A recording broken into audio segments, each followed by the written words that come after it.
Hello बच्चों, कैसे हैं आप लोग। तो सेकंड लेक्चर है ये sexual reproduction in flowering plants नाम के चैप्टर का। अब हम पढ़ेंगे what is the reproduction in the flowering plant. जितनी भी लिविंग ऑर्गेनिज्म हैं उनको फाइनली हम कहते हैं स्पीशीज़ हैं। एक स्पीशीज़ हमारे पास मौजूद है। ये स्पीशीज़ दुनिया में क्यों है, यानी ये दुनिया में क्यों प्रेजेंट है? क्योंकि ये लगातार रिप्रोडक्शन कर रही हैं। जो रिप्रोडक्शन नहीं करेगा वो इस दुनिया में ज़िंदा नहीं रह सकता।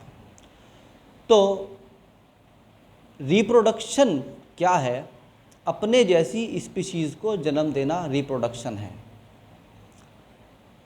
ह्यूमन अपनी तरह के स्पीशीज़ को जन्म दे रहे हैं, इंसान इंसान को पैदा कर रहे हैं, और प्लांट अपनी ही टाइप के स्पीशीज़ को पैदा कर रहा है। भाई आप जो है मान लीजिए कि आप बनाना का जो पेड़ है वो बनाना ही बनाएगा ना, कुछ और तो बनाएगा नहीं। इसी तरह एप्पल का सेब है तो वो एप्पल का ही पेड़ बनाएगा नेक्स्ट जनरेशन में भी। तो इस तरीके से क्या होता है, अपने ही जैसी एक स्पीशीज़ को डेवलप करते हैं। ये जो रिप्रोडक्शन है बेसिकली इस वर्ड का मतलब ही है रीप्रोड्यूस, यानी दोबारा। री का मतलब दोबारा, अगेन, प्रोड्यूस का मतलब पैदा करना। तो अब जैसे स्पीशीज़ बहुत सारी हैं, ऐसे उनके अलग अलग मेथड्स हैं अपने नई जनरेशन को प्रोड्यूस करने के, यानी कि स्पीशीज़ को रीप्रोड्यूस करने के अलग अलग मेथड्स हैं। तो एंजियोस्पर्म के भी कोई मेथड होंगे, यानी फ्लावरिंग प्लांट्स का भी कोई मेथड होगा ना। तो फ्लावरिंग प्लांट्स के इसमें दो मेथड्स होते हैं। There are two methods by which a flowering plant can reproduce. एक होता है इनमें से वेजिटेटिव, एक होता है इनमें से सेक्सुअल। अब ये वेजिटेटिव और सेक्सुअल वाला जो पार्ट है वो मैं बाद में पढ़ाऊँगा। पहले मुझे आपको एक बात समझानी है। जितने भी लिविंग ऑर्गेनिज्म हैं उनमें ख़ासकर जब हम बात करते हैं बड़े प्लांट्स की, या अपनी बात कर लो आप, पहले अपने आप से ही समझ जाओगे कि ये वेजिटेटिव और सेक्सुअल रिप्रोडक्शन है क्या बेसिकली। सबसे पहले एक ह्यूमन की ही बात कर लेते हैं कि एक ह्यूमन में क्या होता है। एक मैन जो होता है उसके अंदर से एक स्पर्म निकलता है जो कि हैप्लॉइड होता है।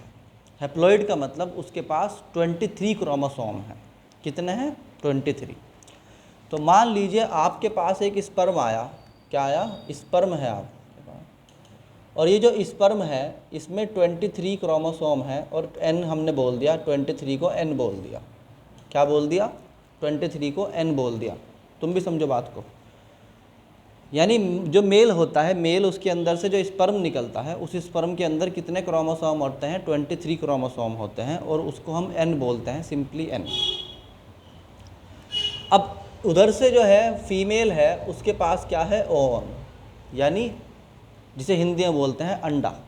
ठीक, वो इधर से आया, यानी ये इसके पास गया, और उसके पास भी 23 क्रोमोसोम है।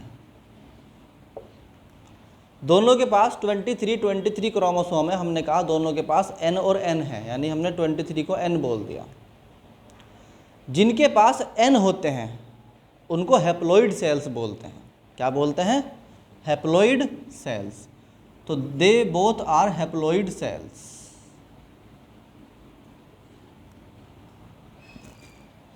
अब ये क्या होते हैं? ये कंबाइन होते हैं ड्यूरिंग सेक्सुअल इंटरकोर्स। ये आपस में मिलते हैं। इनके मिलने के बाद क्या होता है कि जब ये मिल जाते हैं तो एक बड़ा सेल मान लीजिए डेवलप हो गया। उसके अंदर ये भी और ये भी आपस में क्या हो गए? मिक्स हो गए। ठीक, तो अभी जो होगा, ऐसे मान के चल सकते हैं, सिर्फ समझाने के लिए बता रहा हूँ आपको मैं, कि ये जो सेल है इसमें आधा पार्ट किसका है? मेल का है, आधा पार्ट फीमेल का है। ठीक, तो ये 23 क्रोमोसोम है, ये इधर आ गए, और ये 23 कहाँ आ गए? इधर आ गए, और हमने इसको कहा कि ये डिप्लॉइड सेल बन गया, यानी n plus n equal to 2n का एक सेल बन गया। ठीक, तो ये जो 2n वाला सेल होता है इसको हम डिप्लॉइड सेल कहते हैं। क्या बोलते हैं भाई? डिप्लॉइड सेल बोलते हैं। ये डिप्लॉइड सेल भी कहलाता है और सोमैटिक सेल भी कहलाता है।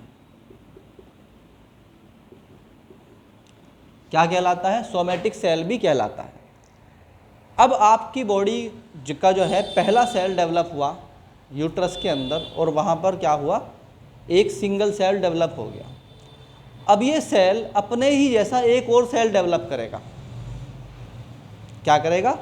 अपने ही जैसा एक और सेल डेवलप करेगा और ये सेल अब की बार NN से नहीं बनेगा, ये 2N से 2N बनेगा, यानी सोमैटिक से एक सोमैटिक सेल डेवलप होगा।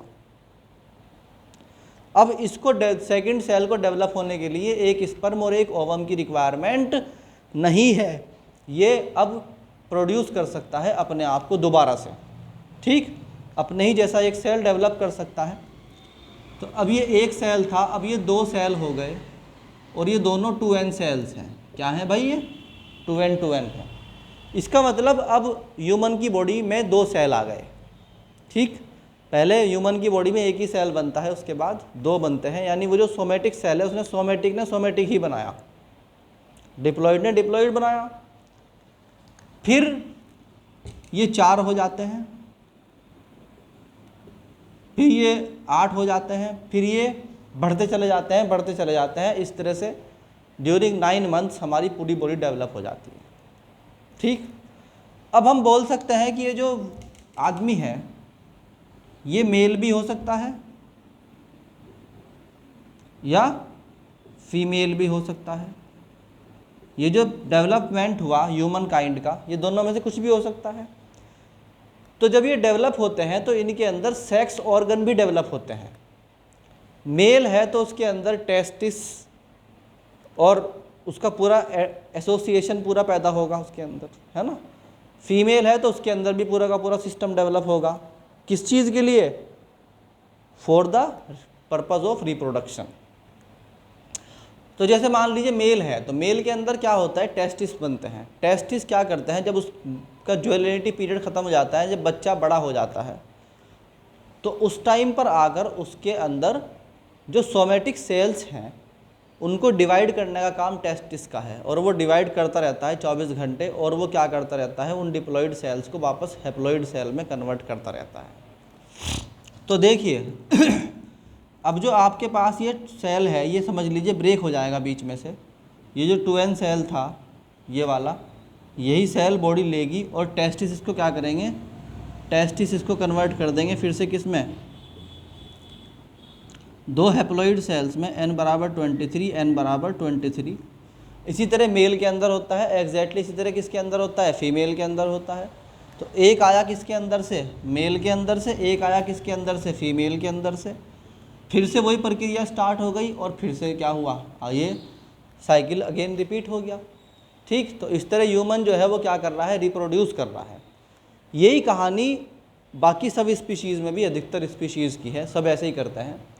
तो अब आप ये बताओ कि यहाँ पर जो एक मेल और एक फीमेल यानी कि 2 हैप्लॉइड सेल मिलकर एक डिप्लॉइड सेल बनाता, दिस वाज दी, इस प्रोसेस का नाम क्या था, इस प्रोसेस को बोलते हैं सेक्सुअल रिप्रोडक्शन। 2 डिफरेंट पेरेंट ने एक सिंगल बॉडी डेवलप करी, this is called sexual reproduction. ये था तुम्हारा क्या, सेक्सुअल रिप्रोडक्शन था। एंड उसके बाद जो भी कुछ हुआ ये यहाँ तक, ये क्या है, वेजिटेटिव रिप्रोडक्शन। अब वो बॉडी अपने आप को खुद डेवलप कर रही है। तो 2N से 2N बनना वेजिटेटिव है और 2N से और NN से 2N बनना सेक्सुअल है। बात समझ में आई कि नहीं आई? यही एग्जैक्ट सीन होगा किसमें, एंजियोस्पर्म में। एंजियोस्पर्म अगर अपनी नई स्पीशीज़ को डेवलप कर रहा है सोमैटिक से सोमैटिक सेल में, दैट इज़ कॉल्ड, यानी पेड़ का आपके पास बहुत बड़ा पार्ट है भाई, तो आप अपने पेड़ के किसी भी सोमैटिक पार्ट को ले और उन पार्ट्स को क्या कर दें, वहाँ से एक नया पेड़ निकाल दें, तो उसे क्या बोलते हैं। बहुत से पेड़ के अंदर क्वालिटी होती है कि उनके, आप एक ब्रांच को काट दीजिए, उस ब्रांच को काट के कहीं बो दो, तो वहाँ से एक नया पेड़ बन जाता है। इसका मतलब क्या हुआ, ना आपको उसमें पोलन ग्रेन की ज़रूरत पड़ी, ना किसी को मेटिंग करने की ज़रूरत पड़ी, बस आपने पेड़ को काट के उसका एक हिस्सा लगा दिया और वहाँ से पेड़ बन गया दूसरा। तो जब आप उस बॉडी के किसी पार्ट से एक पेड़ को डेवलप, नए प्लांट को डेवलप कर सकते हैं, that is called vegetative reproduction. और जब आपको फ्लावर्स में पूरी फ्लावर की रिक्वायरमेंट पड़े और उसमें जो है आपका जो है ना पोलन ग्रेन जो है वो उड़ के यहाँ से वहाँ जाए और फिर वो पूरा प्रोसेस निपटता है, जिसमें कि 2 हैप्लॉइड सेल्स क्या बनते हैं, डिप्लॉइड सेल में कन्वर्ट होते हैं। This is called sexual reproduction. बात समझ में आई? तो वेजिटेटिव रिप्रोडक्शन प्लांट के किसी भी पार्ट से हो सकता है, मगर सेक्सुअल रिप्रोडक्शन सिर्फ फ्लावर से होगा। आई बात समझ में? तो जैसे ह्यूमन काइंड के अंदर होता है, मगर प्लांट के अंदर ऐसे नहीं हो सकता है। आप किसी आदमी का हाथ काट के अगर ज़मीन में डाल दोगे तो उससे दोबारा से एक नया आदमी नहीं डेवलप हो सकता, मगर प्लांट के अंदर ये क्वालिटी होती है कुछ प्लांट्स के अंदर कि उनका एक हिस्सा काट कर आप दूसरी जगह डाल दोगे तो वहाँ से एक नया पेड़ बन जाता है। तो प्लांट अपने आप को रिप्रोड्यूस कर सकता है थ्रू सेक्सुअल रिप्रोडक्शन भी और थ्रू एसेक्सुअल रिप्रोडक्शन भी। बात समझ में आई कि नहीं आई?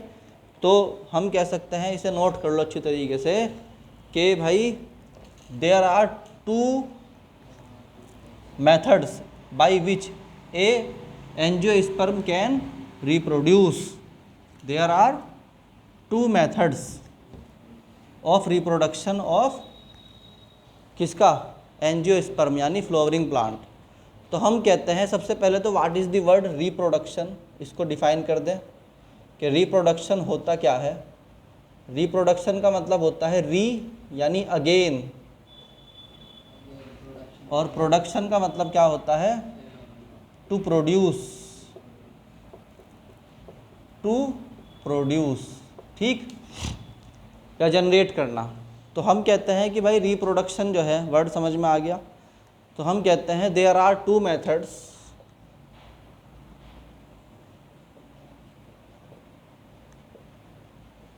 By which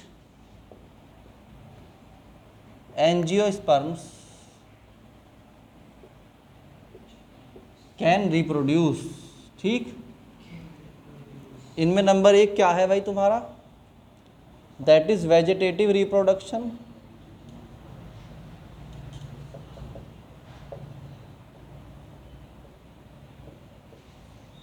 and second one is sexual reproduction.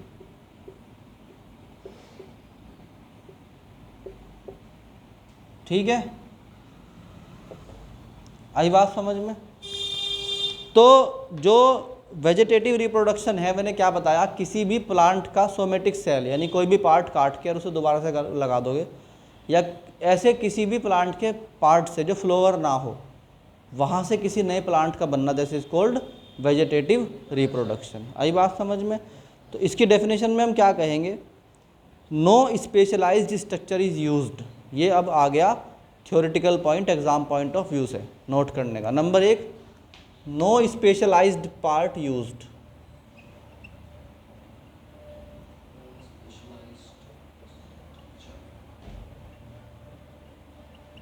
एक तो कोई खास किसी पार्ट की रिक्वायरमेंट नहीं है, लाइक फ्लावर, कहीं से भी हो सकता है। ठीक, कोई भी हिस्सा काट दो और वहाँ से नई ब्रांच निकाल दो। ठीक, दूसरी बात, new plant will develop from diploid cells, diploid sales और सोमेटिक सेल्स, यानी 2n से क्या होगा, 2n ही बनेगा। बात समझ में आई कि नहीं आई? बोलो भाई। थर्ड वन इज के ऑफ स्प्रिंग जो होते हैं, ऑफ स्प्रिंग्स मतलब उनके जो चाइल्ड हैं, new plant, offsprings are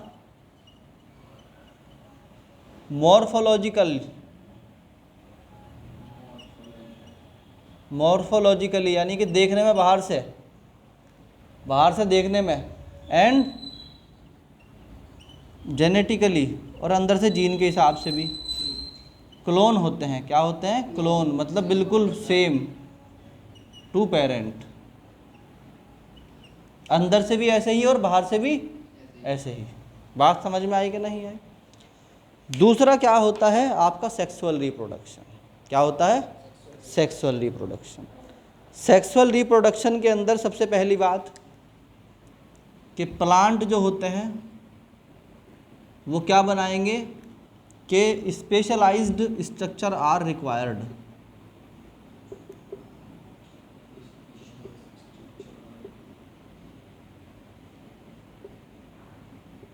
सबसे पहली बात तो स्पेशलाइज्ड स्ट्रक्चर चाहिए होता है। Number 2 is two haploid cells. 2 haploid cells होंगे जो आपस में मिलेंगे। सेल्स मेक या प्रोड्यूस करते हैं किसको? गैमीट। क्या प्रोड्यूस करते हैं? गैमीट। एंड देन फॉर्म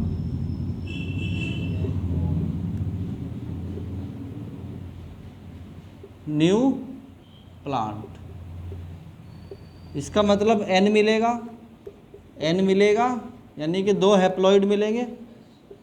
अरे बोलो भाई, दोनों हैप्लॉइड हैं, दोनों मिल गए और क्या बनाया? एक डिप्लॉइड सेल बनाया।